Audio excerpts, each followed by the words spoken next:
This week, we're talking about overachieving. You are listening to Love Your Job Before You Leave It, the podcast for ambitious, high-achieving women who are ready to stop feeling stressed about work and kiss burnout goodbye forever. Whether you're starting a business or staying in your day job, this show will give you the coaching and guidance you need to start loving your work today. Here's your host, career coach Corey Lynn. Hey, y'all. Okay, first of all, I wanted to give you an update on the cat because I know last week I kind of left you with a cliffhanger. The cat is fine. Last week I was talking about how we had sent him in for oral surgery to get some of his teeth removed because they were not in good shape and they were at risk of an infection and probably causing him pain. And when I recorded the podcast, he was still in surgery. And I was sharing with y'all, if in case you don't remember or in case you didn't listen to last week's episode, I was sharing with y'all about all the uncomfortable feelings I was feeling, not knowing what was going to happen because there's always a risk, especially with an older pet like ours. So I just wanted to follow up and tell you he's fine. He came out of surgery great and he's recovering and things are going pretty well with him. I mean, he's recovering, so it's not 100% well. Like, I've had my wisdom teeth out, so I know recovering from oral surgery is not my favorite thing in the world for me, probably not for him either. But he survived and we're incredibly, deeply grateful. And I thought that you would want to know. Okay, this week we're going to talk about overachieving. One of the things I say when I am explaining to people what I do in my business is that I help high achievers overachieve without burning out. And that's true. But this week, I want to talk about some of the problematic sides of overachieving because I don't think we always have a full picture of overachieving. I think we widely see it as something beneficial that's helpful to do in our lives and in our careers without really questioning, why am I doing this? And is it beneficial in the long run or just are there other reasons I'm doing it? Like, for instance, I have an episode about overworking, and one of the things I teach in that episode is that when we attach our value to our work, and specifically to how productive we are and how much we get done, we will overwork, even if that's not the culture or the norm in that office, even if other people there are not inviting or insisting that we do that, we will do it because of that connection in our brains, because we all want to feel worthy. And if we think the only way that I can feel worthy is to create a certain amount of work or to create more work than everyone else or to be the last person in the office, then of course we're going to do those behaviors. And I've seen this many times where people want to stop overworking, but they can't because of that internal connection. So we really have to unlink that. And this can be the case with overachieving as well. Okay, so first let's define the terms. What is overachieving? Overachieving, according to a quick Google search, is performing better or achieving more than is expected or is the standard.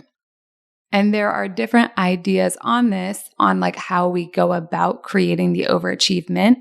But one thing that people are realizing more and more is that for a lot of people who are overachieving, they're overachieving through extra effort, extra hours worked, etc. That's not true for all people. Some people overachieve by finding different ways to do things and by streamlining processes, or they simply have a different way of working where they're able to create outsized results without that outsized effort. What I want to offer you today is that overachieving isn't good or bad. You can totally decide to do it. In a lot of ways, as a recovering perfectionist-y people pleaser kind of person, I'm a diehard overachiever. I remember when I was a little kid, actually many of you might not know this, when I was a little kid, I was homeschooled for a while until my dad got custody of me. And when I went to public school for the first time at the tender age of 8, I'd never been in a formal school setting. And it was very confusing to me because all of my schooling that I had been just with me and my mom and my brother. And I think in some of those years also my mom was being a little bit lax about what she was teaching us. So I went into public school as kind of this, like, I was a little bit almost feral. Like, I just didn't understand anything that was happening or like why we had to do things. I actually remember as a little kid, they were like, and you have to like raise your hand to go to the bathroom. And I thought that was the most ludicrous thing I'd ever heard, which is really interesting. Like, I had a lot of bodily autonomy before I went to public school. And one of the things that I noticed, I didn't realize I was noticing it because, again, I was 8 and my self-awareness was not high.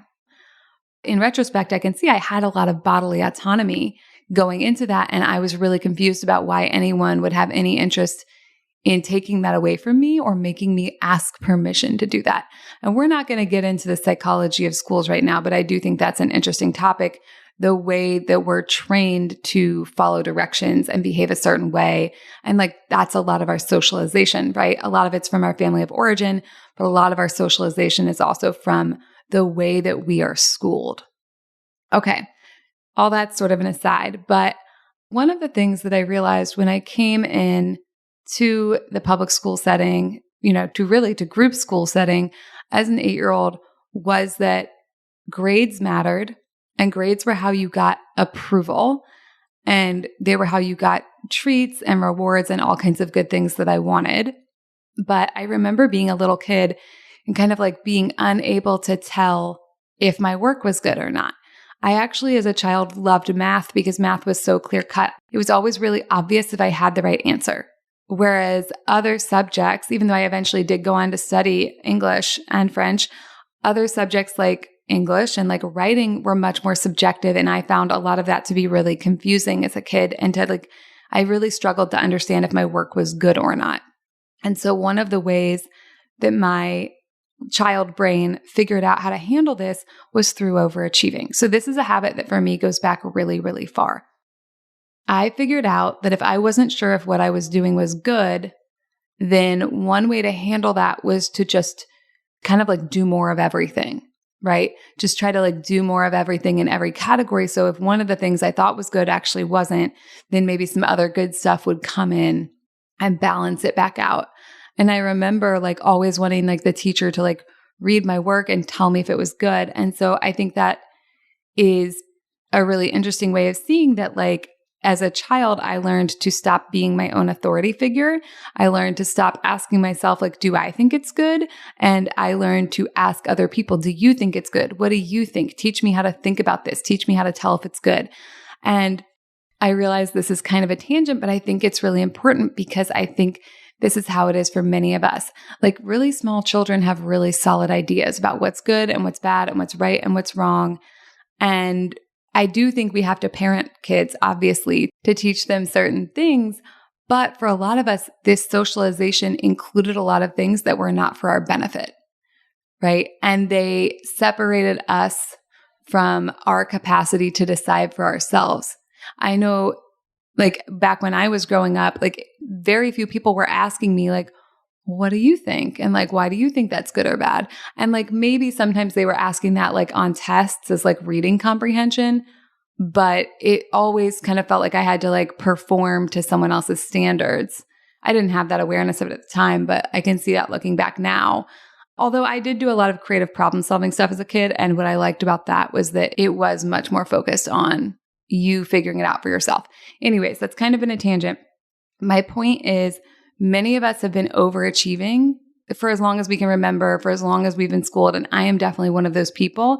And overachieving was a way that I kept myself safe. Now, obviously, overachieving doesn't literally keep you safe, but that was how I made sense of the world and how I figured things out. Hey, if I overachieve, and especially if I overachieve academically, I will get these rewards and results that I like, and I will avoid these other results and punishments I don't like.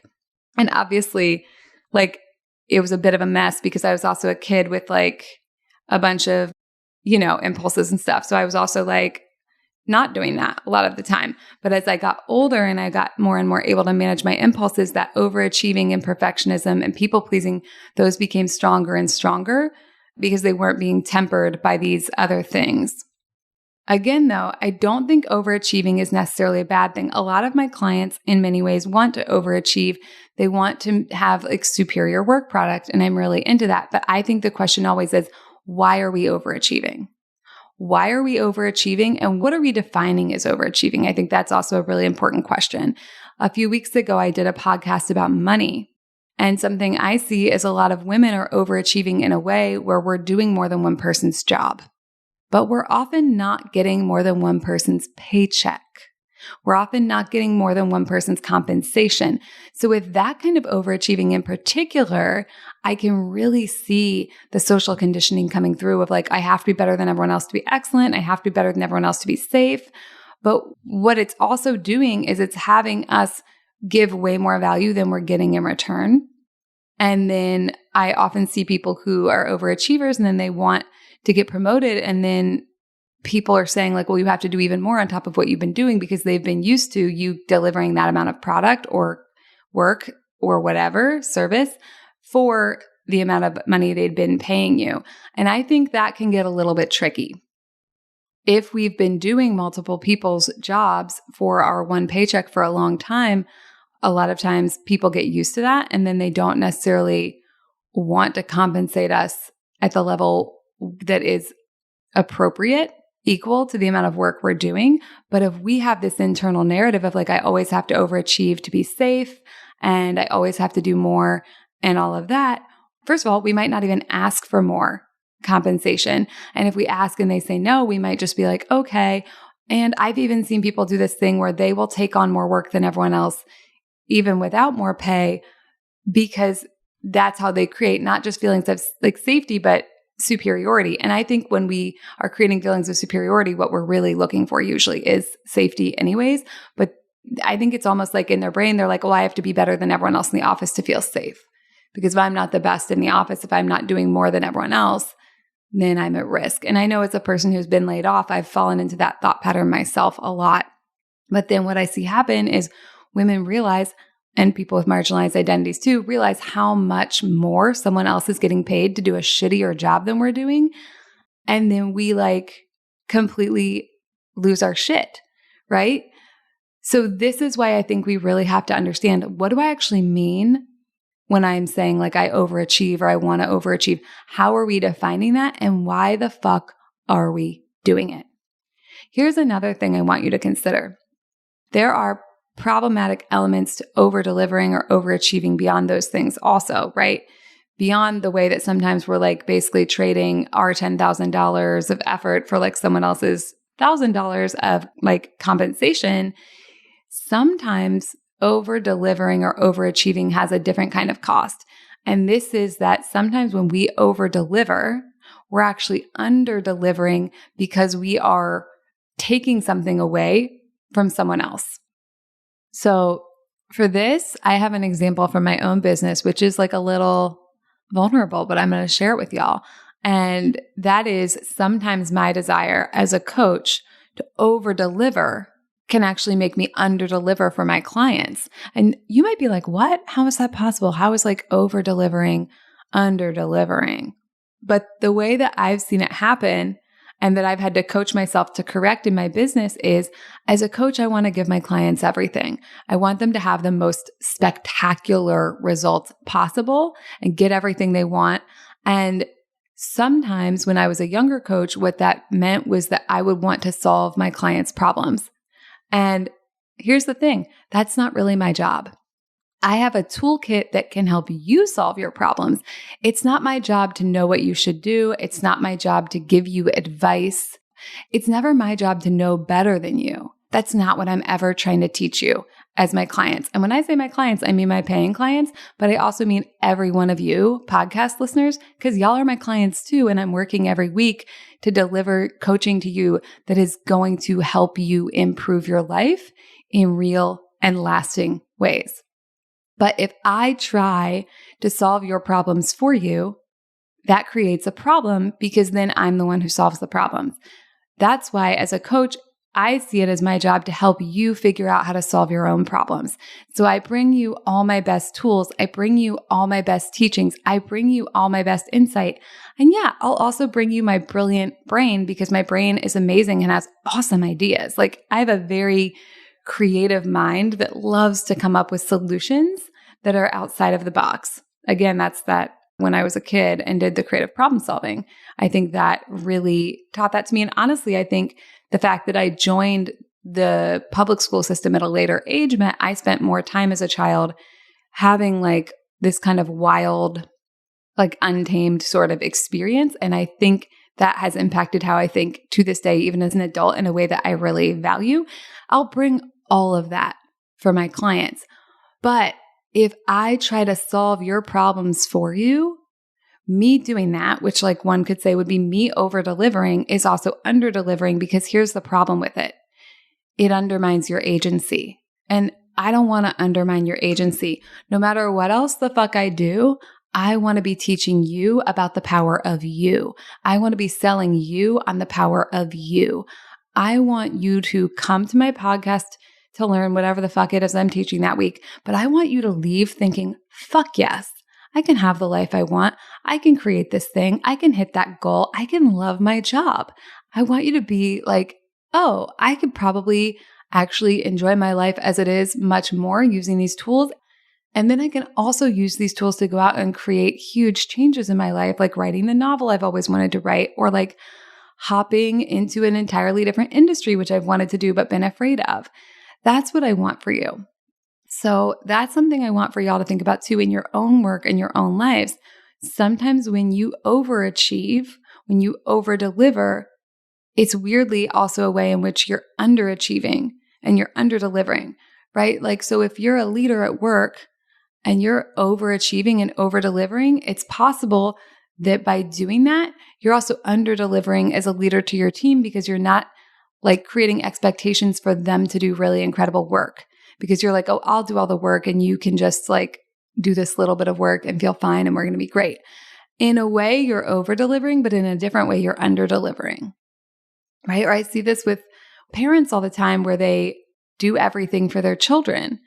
And I'm not opposed to doing things for your kids, but sometimes when we want to like over deliver to our kids, then we also like kind of rob them of the chance to like figure things out on their own. Like, I think we have such in our culture an intolerance for discomfort in ourselves and discomfort in other people that we often do things for other people that we don't really need to be doing for them. And then we call that overachieving and over-delivering. And I just see very clearly how sometimes it's under-delivering because it is taking away part of the value that you could offer to someone else. Okay, so to summarize, I think our culture generally sees overachieving as either something good or something annoying that like other people do because they like want all the attention. And I do think there are ways that overachieving can be good. I also do think there are ways overachieving can be performative, which is kind of what that second thing is getting at. But I also think there are a lot of ways overachieving can be problematic for us. And I don't think there's like one right answer about when it's good or when it's bad. Like, I actually think overachieving is, first of all, it's totally subjective. Like, what do you mean by it? But it's also neutral. And what I want you to think about is if you're like, should I be overachieving in this moment? The question is like, what does it mean right now? And why are you doing it? And like, I actually think another frame that's really useful here is thinking about like, is this useful in the long term?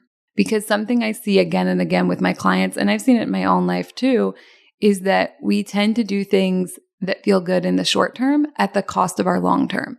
Like, we're like, oh, I just need to hurry up and overachieve this week. So like my boss will be impressed.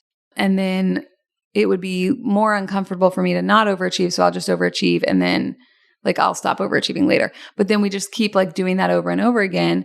And while I don't think overachieving always leads to burnout, I think when we're doing it for certain reasons, like trying to prove our worth and things like that, I do think it can cause burnout. And again, it's like, is it useful in the long term? Is it sustainable in the long term? Or are we just doing it because we don't want to feel uncomfortable in the short term?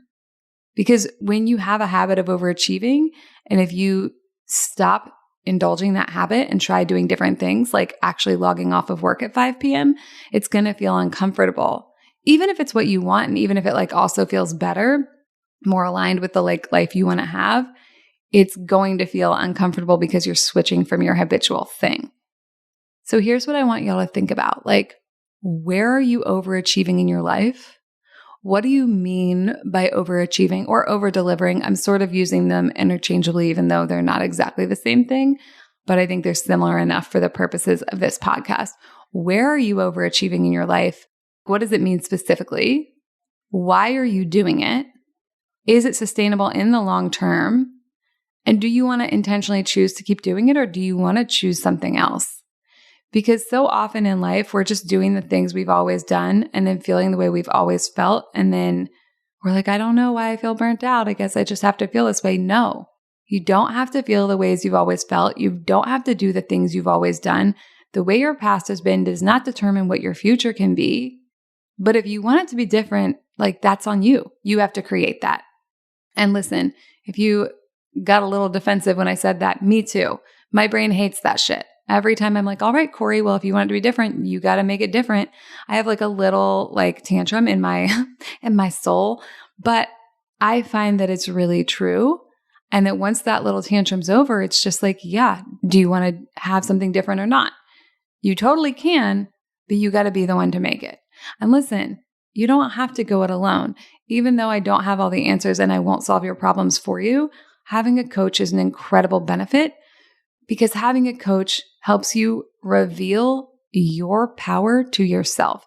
And that sounds probably like really coachy and woo-woo, but it actually, what it means is like you have a lot of knowing in you already, and you have a lot of capability, whether you see it or not. And a coach helps you connect to that and learn how to use it. It's a little bit like you have like an awesome car, but you can't find the keys and you don't know how to drive the car. The coach isn't going to drive the car for you, but we're like, hey, here are some places the keys might be. If you can't find the keys, here are how you hotwire the car. And here's how you drive the car. And here's what this weird button does. That's what we're here for. And when we are changing things in our lives that have been habitual for a really long time, like I was telling you earlier about how my overachieving has been habitual since I was 8. I'm 37. That's almost 20 years, right? It's most of my life. It can be really beneficial to have someone doing that with you, because changing habits is hard, y'all. It's hard. Like the brain's like, I don't know. I've been using this neural pathway for 20 years. I think I'm just going to keep doing it. Oh, did I say 20 years? I guess if I'm 37, it's been almost 30 years. Listen, as I say nearly every week, this is not a math podcast, okay? Anyways, you get the point. When you are changing neural patterns you've had for like 20, 30, 40 years, having someone sitting next to you helping you do it is a game changer. It's not required, but I think it's a lot more fun. I think it makes the work go a lot faster. And I think it gives you a community, even if it's just a community of one with a one-on-one coach, where you can see someone else who's doing the same work too and remind your brain that it is possible. You can make changes and you can have a completely different life in 1 year, 2 years, 5 years than you do now. You're allowed to, you're capable. All you have to do is do it. And if you love what I teach and you want some help taking things a little bit deeper and figuring out how this all applies to your own life, I've got good news for you. I've got space for a few new one-on-one coaching clients starting this month. So let's hop on a call. I'll give you some coaching right away to help you get going. And if it seems like a good fit, I will share with you how we can work together. Just head on over to my website and click on the Work With Me button and get started there. Also bonus, my coaching offering is totally virtual so as to better serve my global audience. And yes, I do work with people who are not native English speakers, and we've had great success doing that. There's even a testimonial on my website with someone in that category, so you can check that out on the testimonials page. All right, y'all, have a lovely week, and I will talk to you next time. Bye. Thank you for listening to Love Your Job Before You Leave It. We'll have another episode for you next week. And in the meantime, if you're feeling super fired up, head on over to CoreyLynn.com for more guidance and resources.